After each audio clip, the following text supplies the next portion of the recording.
Se você perguntar para o dicionário o que significa poupador e avarento, ele vai te responder que poupador é quem poupa ou economiza. E de outro lado, ele vai te responder que avarento é aquela pessoa que se caracteriza pelo desejo obsessivo de ganhar e acumular dinheiro. Aquele que guarda o que tem, que nada divide ou compartilha com outro. Existem vários sinônimos para o avarento, alguns até engraçados, como mão fechada, mesquinho, miserável, pão duro e unha de fome. Se você é uma pessoa que guarda dinheiro e pensa no futuro, em algum momento você já foi julgado como avarento, ou mesmo já se julgou como tal. Eu confesso que já fiz isso várias vezes, aliás, eu vivo me questionando isso. E até o final do vídeo você vai entender por quê. Agora deixa eu me apresentar para quem está chegando agora aqui no canal. Eu sou Simone Gantuá, esse é o Intuito Pecúnia, o canal onde eu troco experiências sobre educação e planejamento financeiro. E deixo claro, eu troco experiências. E como sempre, vou te pedir para se inscrever aqui no canal, ativar o sininho para receber notificações. E afinal de contas, poupador ou avarento? Eis a questão. Eu resolvi fazer esse vídeo porque é muito comum as pessoas mais controladas com dinheiro e que se preocupam com o futuro serem chamadas de avarenta, de mão de vaca, de mão fechada, de pão dura. Mas ao mesmo tempo que existe de fato pessoas avarentas, e ao meu ver isso é uma patologia que deve ser tratada como divã, óbvio, não sou médica, mas talvez isso possa ser algo que psicologicamente interfira na relação dessas pessoas com outros e com o mundo. E eu acho que não é à toa que o nosso dicionário fala na expressão obsessivamente. Por outro lado, existem pessoas poupadoras que são injustiçadas, mal interpretadas e julgadas por mundo afora. A ideia desse vídeo aqui é ajudar os avarentos a perceberem seu comportamento obsessivo e buscarem ajuda, ao mesmo tempo valorizar a importância de uma postura poupadora para o bem da própria pessoa, da família e principalmente do futuro. Não é à toa, né, que essa mística envolve o avarento e ele tem tantos sinônimos para esse comportamento, alguns pejorativos, outros bem-humorados.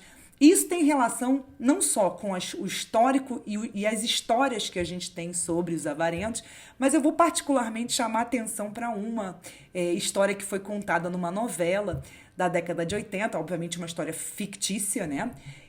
Cuja novela chamava-se Amor com Amor se Paga, e ela até recentemente foi reprisada em um canal da TV fechada. Nessa novela havia uma personagem protagonizada pelo ator Ari Fontoura, que ficou muito famoso pela sua avareza.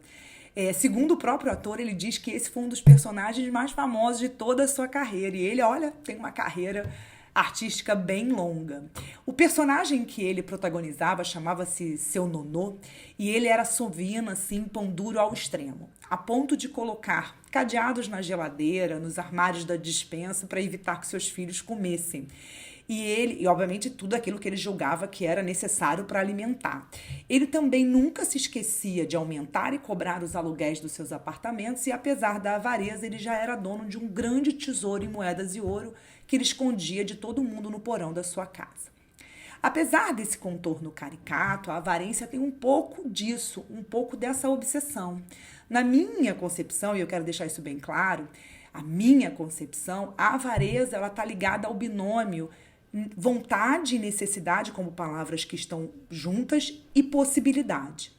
Enquanto o perdulário, o gastador, ele satisfaz as suas vontades, mesmo quando não pode, o avarento sacrifica, ao meu ver, dolosamente as suas vontades, seus desejos, seus sonhos, quando eles são sim financeiramente possíveis. E quando eu digo financeiramente possível, isso significa ter o dinheiro hoje sem comprometer o seu presente e o seu eu do futuro.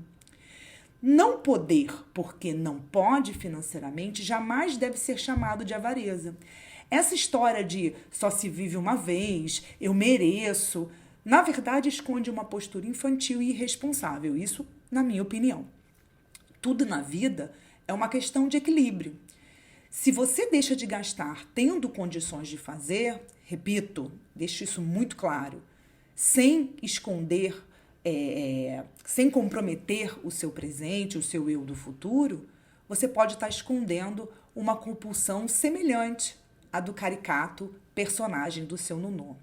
Recentemente foi veiculado nos jornais e nas mídias do Rio de Janeiro a notícia envolvendo um crime bárbaro praticado contra uma senhora milionária que pessoalmente cobrava os aluguéis dos inúmeros imóveis que ela possuía na cidade do Rio de Janeiro. Essa senhora foi assassinada brutalmente.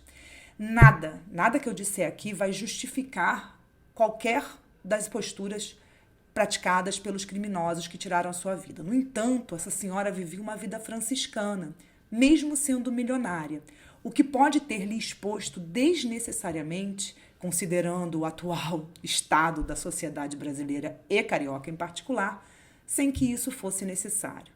Vejam, gente, eu quero deixar isso bem claro aqui nesse vídeo. Eu não estou julgando essa senhora, que Deus a tenha. Se ela gostava de levar uma vida simples, ela tinha todo o direito de fazê-lo. Até porque eu não a conhecia.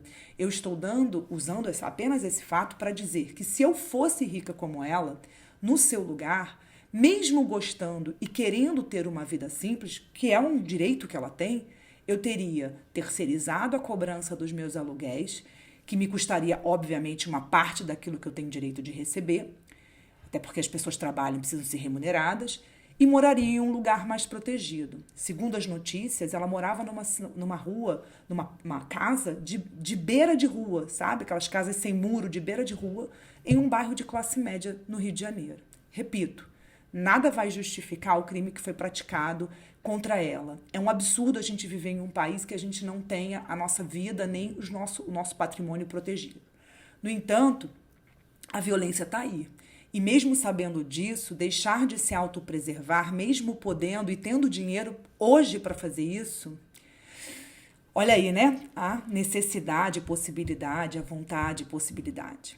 Se você tem dinheiro, deixar de sair com seus amigos, de comprar um livro que você quer ler, de fazer um churrasco com a sua família, de comprar uma roupa nova, fazer uma festa surpresa para o seu filho, mudar o seu visual, pintar seu cabelo, cortar seu cabelo, trocar o seu carro, viajar, mobiliar a sua casa, ter um bom lençol. E eu estou botando aqui o lençol porque eu adoro lençol. São apenas alguns exemplos que costumam representar o bem-estar, e isso, obviamente, vai variar de pessoa para pessoa. Se você está deixando de fazer isso podendo, acenda a luz amarela. Talvez você seja avarento, pão duro, ou mesmo esteja muito no limite dessa linha que é muito tênue. E quando eu disse tênue, eu quero dizer que ter dinheiro não significa que você poderá fazer tudo que eu listei acima ou outras coisas que você queira incluir nessa lista. Talvez sua possibilidade lhe permita alguns luxos e desejos que você vai escolher, não todos, mas aqueles que tornarão o seu hoje, o seu caminho mais gostoso, mais completo e mais feliz. Isso é usar o dinheiro com sabedoria. Mas se você estiver no grupo da luz amarela, olha para si, presta atenção no seu comportamento e, se for preciso, peça ajuda. O equilíbrio entre o hoje e o futuro é o ideal.